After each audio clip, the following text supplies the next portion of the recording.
Chers amis, la leçon de choses d'aujourd'hui concerne la partie du corps située à l'extrémité du bras, organe de toucher et de préhension, la main, du latin manus.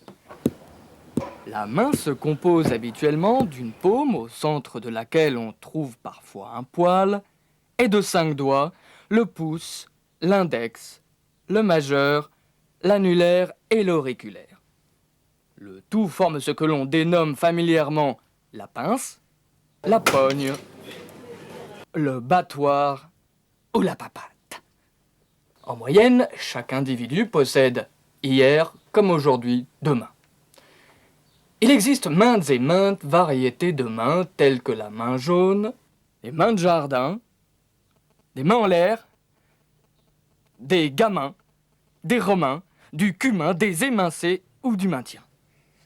Pour prêter main forte à quelqu'un, on peut notamment lui donner un coup de main.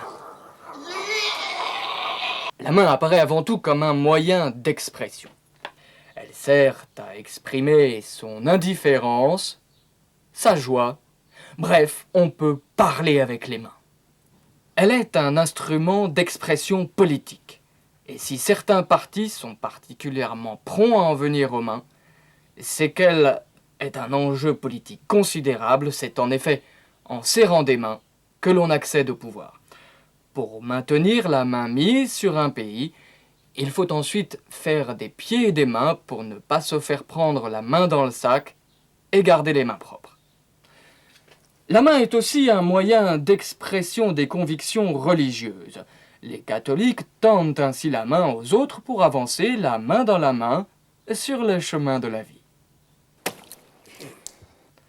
La main est enfin un moyen d'expression des sentiments amoureux. Avant de demander la main d'une jeune fille, il est préférable de lui offrir un bouquet de jasmin, de lui faire un baise-main, plutôt que d'avoir la main baladeuse ou de lui mettre une main au panier si l'on ne veut pas se prendre une main dans la gueule.